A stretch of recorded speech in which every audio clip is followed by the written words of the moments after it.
Je fais évacuer la salle. La parole est à la défense. Monsieur l'avocat général voudrait nous faire croire que mon client, Jérôme Cognard, aurait pu prévoir ce qui lui est arrivé, voire même qu'il aurait prémédité son geste, sophisme, que tout cela est, je devine aisément que, mesdames et messieurs les jurés, vous ne serez pas les dupes d'un argumentaire aussi fallacieux que celui avancé dans son réquisitoire par mon cynique, mais néanmoins estimé confrère, qui fait montre ici d'une vulgarité de raisonnement que je n'aurais jusqu'à présent jamais soupçonné chez une personne de son intelligence. Et voilà ce que c'est que de faire des phrases trop longues. On en oublie le début. Où en étais-je, diantre? Oui, on voudrait nous faire croire que nous aurions prémédité notre geste, à savoir percuter avec notre auto ce véhicule qui arrivait en face, monsieur l'avocat général. Si mon client avait voulu préméditer son geste, il aurait commencé par passer son permis. Or, nous ne l'avons jamais passé, repassé, depuis la perte de notre 12e point, suite à cette petite bêtise, le soir où nous avons roulé un peu vite sur l'autoroute A6 à contresens. Et puis je rappelle également qu'au moment de prendre la route, en sortant du café, ce matin-là, nous avions changé d'avis. Nous ne voulions plus conduire. En effet, pris par une soudaine, mais néanmoins violente crise de foi, nous sommes restés enfermés dans les toilettes près d'1h30 des témoins. Ah, l'ont confirmé. Et puis, nous sentant un peu mieux, c'est vrai, nous avons finalement accepté de prendre le volant, aidés en cela par 3 de nos amis qui nous ont hissés à bord du véhicule. Mais je pose la question, mesdames et messieurs les jurés, je pose la question. Monsieur le Président, Jérôme Cognard pouvait-il prévoir que sa Range Rover croiserait la route de ce bolide de l'enfer, de ce Solex de la mort? Ce Solex qui dépassait, et de beaucoup, la vitesse autorisée. Les témoins ont confirmé. Oui, Jérôme Cognard pouvait-il prévoir que Germaine Dutilleul serait aux commandes de son terrible engin?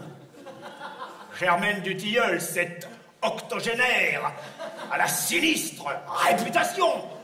Germaine Dutilleul, ses culottes, ses bottes de moto, son blouson de cuir noir avec un aigle sur le dos, et qui depuis des années se met la terreur dans toute la région. Des témoins l'ont confirmé. Oui, Jérôme Cognard pouvait-il prévoir enfin que cet incident, ô combien navrant, provoquerait la chute dans ce ravin de cet autocar bondé de retraités, ou plutôt, devrais-je dire, de grabataires impotents, car la voilà bien, l'horrible réalité. Les maisons de retraite, ou plutôt, devrions-nous dire, ces mouroirs, ne nous y trompons pas. Mesdames et messieurs les jurés, ce procès, c'est le procès de l'abandon. C'est le procès de l'indifférence. C'est le procès de la honte. Non, monsieur l'avocat général, je n'essaie pas de noyer le poisson, mais j'y viens. Monsieur le Président, j'y viens. La route était glissante ce jour-là, je le rappelle, et c'est en voulant doubler un arbre que l'irréparable s'est produit. Oui, mesdames et messieurs les jurés, un chêne centenaire, un âge avancé qui pourrait en partie expliquer son manque de réflexe, mais la police a-t-elle ouvert la moindre enquête sur ce dernier? Non, bien entendu.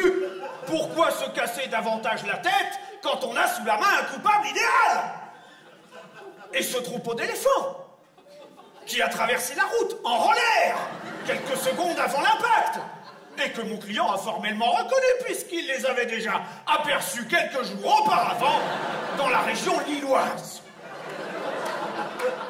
Quelles recherches ont été effectuées pour tenter de les localiser? Mais laissons cela, laissons cela. On nous dit vous étiez au volant. C'est faux. Au moment de l'impact, nous ne touchions pas le volant. Puisque nous étions en train de prendre des notes qu'un ami nous dictait par téléphone, des témoins l'ont confirmé.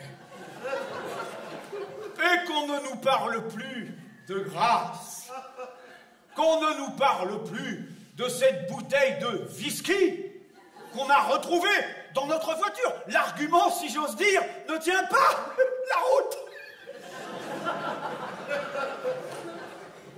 En effet, on a retrouvé une bouteille de whisky dans notre voiture. Mais ce qu'on a oublié de nous dire, c'est qu'elle était vide. Et quant aux autres reproches formulés ici, à l'encontre de Jérôme Cognard, eux non plus, si j'ose dire, ne tiennent pas debout. En effet, que nous reproche-t-on? On nous reproche de n'avoir rien tenté pour essayer de porter secours à d'éventuels survivants. Là encore, je dis contre-vérité. Tout d'abord, c'est vrai, oui, nous avons paniqué. Mais je rappelle à la cour qu'en cette saison, et à 5 heures du matin, il fait nuit noire. Et mon client n'a pu réaliser ce qui venait d'arriver qu'une fois ses phares allumés. Mais aussitôt constatés les dégâts subis par notre véhicule, nous nous sommes précipités, oui c'est vrai, pour chercher du secours sur cette route déserte. Des témoins confirmés. Là, au bout de quelques centaines de mètres, nous sommes finalement tombés sur quelqu'un du pays, à qui nous avons tout expliqué pendant près d'une demi-heure. Cette personne plutôt étrange, disons le mot, s'est contentée de nous écouter en émettant quelques grognements, puis elle a fini par nous mordre au mollet avant de s'enfuir à 4 pattes, sans un mot. Et l'on viendra nous parler après cela de l'indifférence des citadins, car la voilà bien l'horrible réalité. Ne nous y trompons pas. Mesdames et messieurs les jurés, ce procès, c'est le procès de la campagne. C'est le procès de la ruralité. C'est le procès de la... Mais j'y viens. Monsieur le Président, j'y viens. La suite, mesdames et messieurs les jurés, vous la connaissez? Jérôme Cognard s'est assis dans l'herbe, désemparé. Et là, le choc de l'émotion aidant, nous nous sommes évanouis pendant près de 9 heures.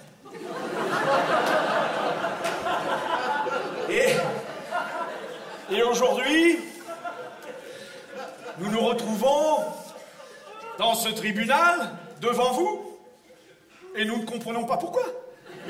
Nous ne comprenons pas pourquoi, car nous sommes incapables de faire le mal. Nous sommes un type bien. Et j'en veux pour preuve nos amis, nos collègues venus en ce jour nous soutenir dans l'épreuve. Regardez-les, ces hommes, ces femmes, fiers, droits dans leurs uniformes. Ce sont eux qui vous diront qu'il faut acquitter le brigadier Cognard.